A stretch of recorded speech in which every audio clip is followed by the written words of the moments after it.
Julius Malema has been very vocal when it comes to African development. And more so, he has also been vocal when it comes to criticizing the United States president, because according to Julius Malema, he's saying that the United States, they are the cause of what we call the world conflicts right now. So in this video, we are going to look at what Julius Malema was talking about in relations to the conflict that is going on in the Middle East. And it's a wake-up call to all Africans and Africans of goodwill to unite. So part of the speech that Malema is talking about is calling Africans to unite, to come together against these imperialist regimes in the world, causing havoc, causing mayhem each and every time. So we can have a look at this video. And the video was done like yesterday. So I'm just commenting on the video that was done yesterday. So the video was done yesterday. We can have a look at the video. Then when we come back, we can talk further in relations to the video. So let's have a look at this. Then we can come back and comment more on the video. Do not be scared. Do not be intimidated by those who think they can destroy us. These are small kids. They want to know us. They must go and ask Donald Trump who we are. Then they will know what they are dealing with. Fighters. President of Venezuela is still kidnapped in America by Donald Trump. Donald Trump is a criminal who went to abduct the president of Venezuela because he wanted to steal the oil of Venezuela. Today, children and women are being killed in Palestine. Today, he started a war in Iran, and Iran is shashering him. He doesn't know how to get out of that war. He started without a plan. We are with Iran. We are Iran. We stand with Iran. We don't stand with imperialism. We don't stand with America. We stand with the oppressed. We say to the people of Cuba, hang in there. America made you suffer for 67 years. You won't surrender now. Don't succumb to imperialism. Stand up to imperialism. Fidel Castro told us to stand up to America and not be afraid of America. Comrades, this continent shall be one. And when it becomes one, it shall become a powerhouse in the international politics, because they are leading us, because we are divided. Once we unite and we become one, America will be defeated. We say to Iran, don't stop until America pays your reparations into your account. Hit and hit hard. Make sure you destroy these evil forces that have cost us life in the history of humanity. How can you kill children and want us to be with you when you are killing children? We will never stand with anyone who kills children. Fighters. One of the things that he's talking about is unity among we as Africans. And you see, what he's talking about now is what President Captain of the Burkina Faso, Ibrahim Traore, is trying to actualize in Burkina Faso. You know, one of the problems with Africans is we don't know what we want. That is for a fact. We don't know what we want. Or let me say, we know what we want, but we don't have the methodology to achieve what we want. Something that Captain Traore is trying so hard to make sure that he takes Burkina Faso to another level. Just have a look at Africa as a continent and tell me where in Africa is peaceful, because from the north part of Africa, we have conflicts. In the northern part of Africa, we have conflicts. Go to the southern part of Africa, Mozambique, we have conflicts in Mozambique. Go to the eastern part of Africa, Somalia, conflicts. Sudan, conflicts. Go to Ethiopia, we have conflicts. Now, to the western part of Africa now is now the worst. Conflicts everywhere. So how can we as a continent, how can we even progress? It is very, very, very hard for us to progress.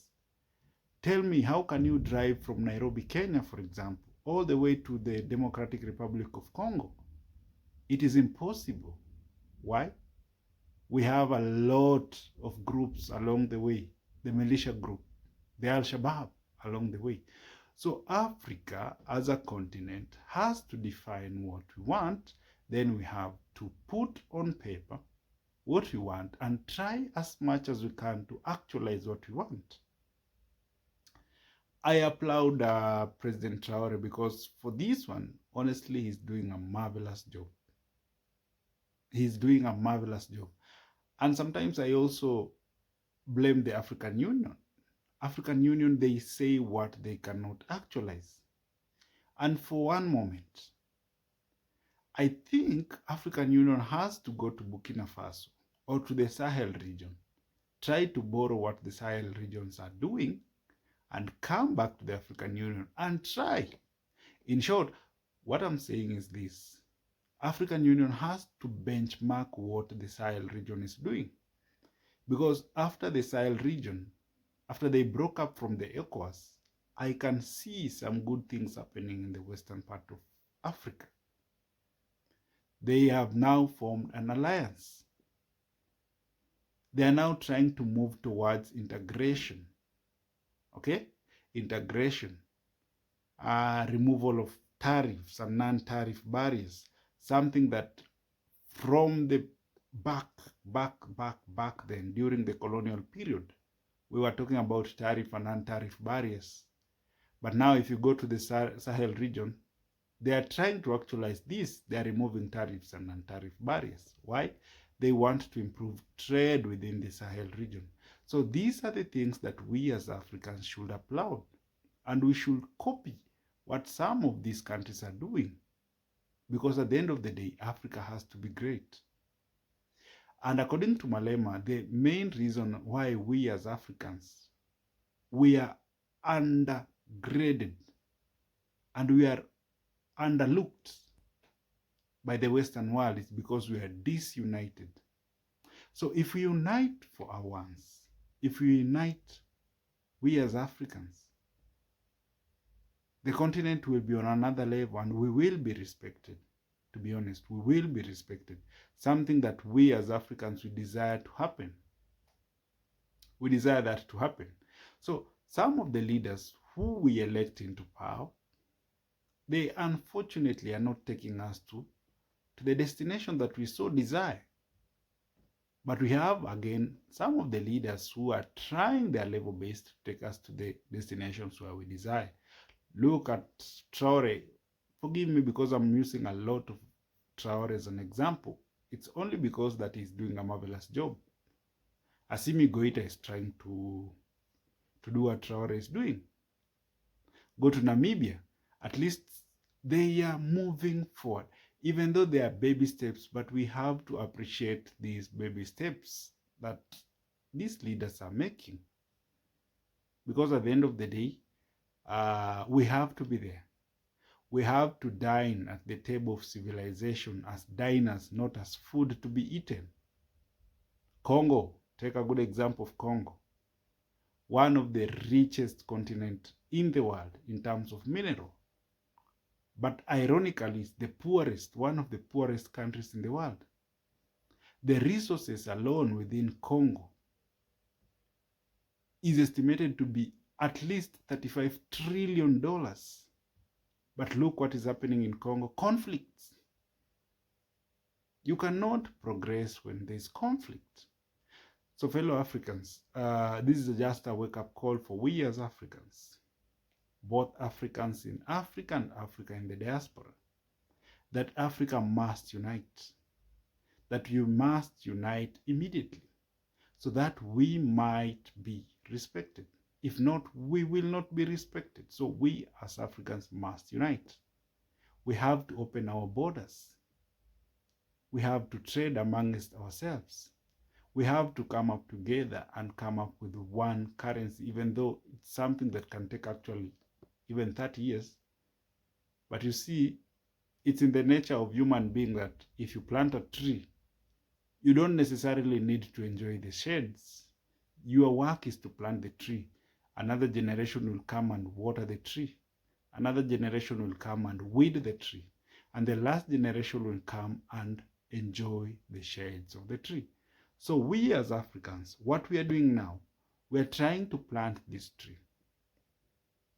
So it is upon the duty of upcoming generation to water this tree, so that Africa must be respected. So thank you for showing up. Thank you for watching this video. If it's your first time here, like the video, subscribe to the channel, and let's move this channel to another level. Africa will be great. Africa must be great. If it's not done, then we as Africans are done. See you next time. Bye-bye.